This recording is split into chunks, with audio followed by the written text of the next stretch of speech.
ছুরি বটি কাঁচি ছাড়া কেজি কেজি মাছ কাটুন শুধুমাত্র একটা নেল কাটারের সাহায্যে।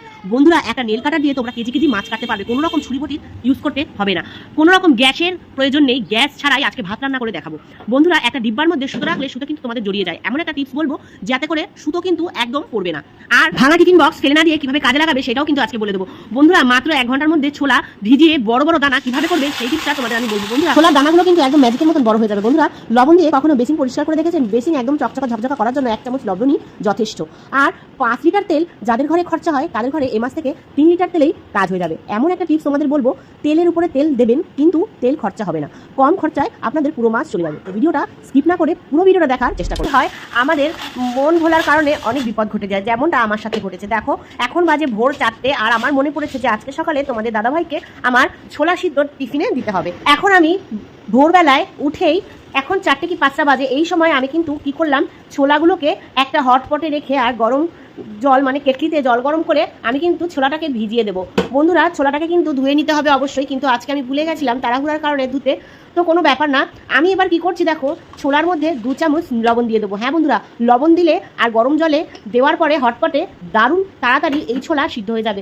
বন্ধুরা, আমি কিন্তু 5টার সময় ছোলাটা ভিজিয়েছিলাম আর এখন দেখো বাজে 6টা। 1 ঘন্টার মধ্যে কত বড় বড় হয়ে দানা দেখো সিদ্ধ হয়ে গেছে। এই ছোলার দানাগুলো কত বড় বড় হয়ে গেছে দেখো, আর দারুণ লেভেলে সুন্দর লাগছে।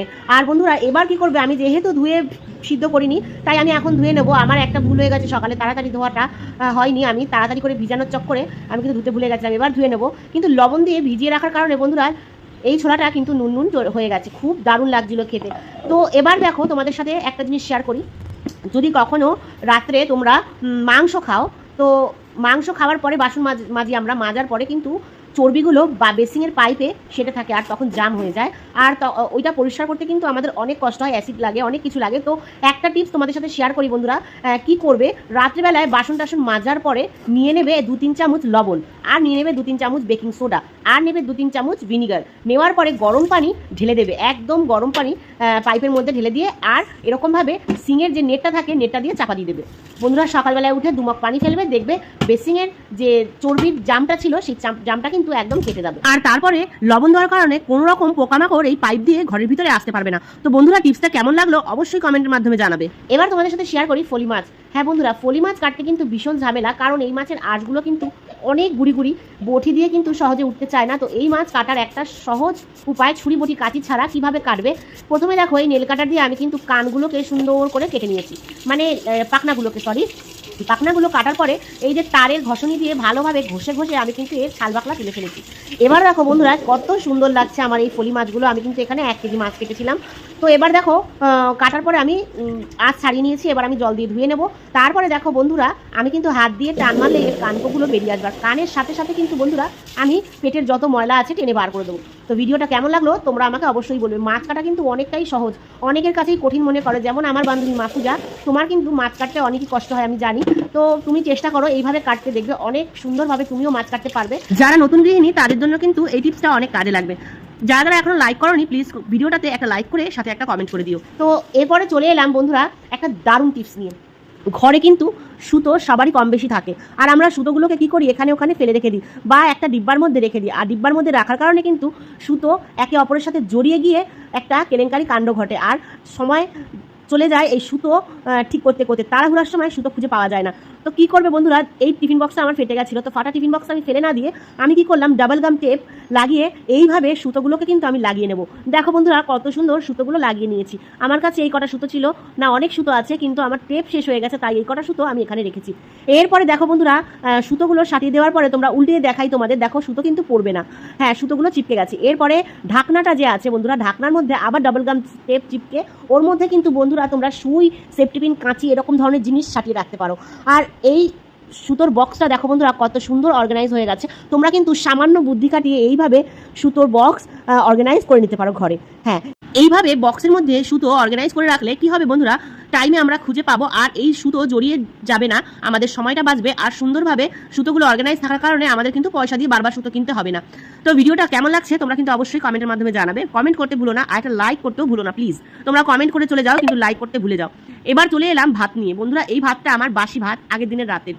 তো আমি সকালে ভাত করেছি, কিন্তু আমি ভুলে গেছি যে ভাত আমার টিফিন বক্সে ছিল রাখা। তো এখন আমি টিফিন বক্স থেকে ভাতটা বার করে একটা বাটিতে নিয়ে নেব। ভাটিতে নেওয়ার পরে আমি এই ভাতটা কিভাবে গরম করব কোনো রকম গ্যাস ছাড়া, সেটাই তোমাদেরকে বলবো। দুপুরবেলা ভাত রান্না করেছিলাম, একটু কম পড়ে গেছে, তারপরে ফ্রিজে দেখলাম এটা কালকের ভাত রয়েছে, এবার আমি কিভাবে খাবো তাড়াতাড়ি করে, তো সেই বুদ্ধিটা তোমাদের সাথে শেয়ার করি। একটা হটপটের মধ্যে কি করেছি, আমি গরম জল দিয়ে এই ভাতটাকে 5 মিনিট ঢেকে রেখেছি। আর দেখো ভাতটা কত গরম হয়ে গেছে। আমি কিন্তু এই গরম ভাত খেয়েছি, কিন্তু মনেই হয়নি যে এটা আমার বাসি ভাত। ভাতটা শক্ত হয়ে গেছিলো, খুব সুন্দরভাবে নরম হয়ে গেল। এবার দেখো বন্ধুরা, চলে এসেছি দারুণ একটা কাজ নিয়ে। আমরা সবাই বাসন পরিষ্কার করি, কিন্তু বাসন যেটা দিয়ে পরিষ্কার করি সেটা কি কখনো ধুই বা সেটা কি কখনো পরিষ্কার করি না, কারণ এটাকে প্রয়োজন মনে করি না। কিন্তু বন্ধুরা, এটার মধ্যে অনেক জার্মস থাকে, সেই জার্মসগুলো আমাদের থালার মধ্যে যায় আর সেগুলো আমাদের পেটে যায়। তো একটা দারুণ টিপস তোমাদের সাথে শেয়ার করি, সেটা হলো এটাকে পরিষ্কার করার টিপস। আমরা এটা ফিনাইল দিয়ে বা ডেটল দিয়ে পরিষ্কার করতে পারি না, কারণ এটা দিয়ে আমরা বাসন মাজবো। এটা একটাই উপায় আমরা পরিষ্কার করতে পারি, কিভাবে সেটা বলছি তোমাদের। এটার মধ্যে নুন, লেবু, বেকিং সোডা আর একটু ভিম লিকুইড জেল বা সার্ফ দিয়ে এইভাবে ফুটিয়ে কিন্তু এর কীটাণুটাকে আমরা মারতে পারি। হ্যাঁ, এর মধ্যে যত নোংরা আছে সমস্ত নোংরাগুলো কিন্তু আমরা এইভাবে মারতে পারি বন্ধুরা। তো এরপরে এটাকে ফুটাবো, ভালো করে ফুটিয়ে নিয়ে তারপর কি করব বন্ধুরা, আমরা ধুয়ে রাখবে। কিন্তু মনে রাখবে বন্ধুরা, এটাকে ভালো করে সিদ্ধ করতে হবে, এমন সিদ্ধ করবে যাতে এর ভিতরে যত জার্মস আছে সব বেরিয়ে যায়। আর তারপরে বেরোনোর পর ঠান্ডা পানি দিয়ে ভালো করে এটাকে ধুয়ে নেবে বন্ধুরা। এই কাজটা তোমরা প্রতিদিন করতে পারো, বা সপ্তাহে 2 দিন করতে পারো, বা একদিন পরপর করতে পারো। আমি একদিন পরপর করি। তো তোমরা এই কাজটা অবশ্যই করবে। এটা কিন্তু করাটা অনেকটাই ভালো, কারণ ঘরে সবারই বাচ্চা থাকে। বাচ্চাদের জন্য বেশিরভাগ জার্মস থেকে দূরে রাখা তাদের জন্য বেটার। এটার মধ্যে অনেক জার্মস থাকে, কারণ আমরা অনেক রকম মশলা তেল দিয়ে রান্না করি, আর সেগুলো চিপচিপা হয়ে নোংরা হয়ে যায়, দাগ পড়ে যায়, ছুটতে চায় না, স্কচ বাইটে একটা বাজে মানে গন্ধ বেরোয়। তো এই কাজটা করো বন্ধুরা, তোমাদের এই কাজটা করার পর তোমাদের অনেক উপকার হবে, আর জিনিসগুলো ভালো থাকবে, ব্যাকটেরিয়া মুক্ত। এবার তোমরা এরকম একটা জালি ব্যবহার করতে পারো বন্ধুরা। দেখো এটা আমার কিন্তু পেন রাখার দানি ছিল, তো এরকম 10 টাকা 20 টাকা কিন্তু এগুলো কিনতে পাওয়া যায়।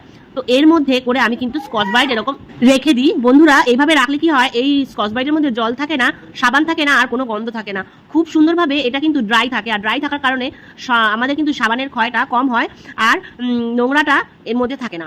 এরপরে চলে এলাম বন্ধুরা তেলের টিপস নিয়ে। হ্যাঁ বন্ধুরা, আমাদের কিন্তু তেল মাছ গেলে অনেকটা যায়। তো তেল কম যাবে কিভাবে সেই টিপসটা তোমাদের সাথে শেয়ার করি। তেল কম যাবে কিভাবে, দেখো বন্ধুরা, তেল কিন্তু আমরা ঢেলে ডাইরেক্ট রান্না করি, কিন্তু তেলের মধ্যে এমন একটা জিনিস মেশাবো যে আমার 5 লিটার তেলের জায়গায় 3 লিটার মাসে লাগবে। কিভাবে সেটা বলি। তেল ঢালার পরে তেলের মধ্যে 2 থেকে 3 চামচ তোমরা লবণ দিয়ে দেবে। তোমরা হয়তো ভাববে তেলে লবণ হয়ে গেলে তরকারিতে লবণ বেশি হয়ে যাবে, না, এই লবণটা এরকমই থাকবে, তেলের সাথে গলবে না, তেলটাকে ভারী করতে সাহায্য করবে। তো তেল ভারী করতে সাহায্য করবে। তেলটা ভারী হলে কি হবে বন্ধুরা, আমাদের রান্নার সময় তেলটা কম লাগবে। আর বিশ্বাস করো, এই টিপসটা ফলো করার পর থেকে আমার কিন্তু তেলের খরচাটা অনেকটাই কমে গেছে। তোমরা এই টিপসটা ফলো করতে পারো, দারুণ একটা টিপস বন্ধুরা। আর আমি দেখো এখানে দুটোতে তেল রেখেছি, একটাই সর্ষের তেল, একটাই সাদা তেল, আর এই দুটো তেলের বোতলেই কিন্তু আমি নুন মিক্স করে রেখেছি বন্ধুরা। দারুণ টিপস, তোমরা ফলো করতে পারো। কারা কারা এখনো পর্যন্ত আছো লাইক কমেন্ট করবে ভুলবে না। আল্লাহ হাফিজ, অনেক ভালো থাকো। নেক্সট ভিডিওতে তোমাদের সাথে আবার দেখা হবে।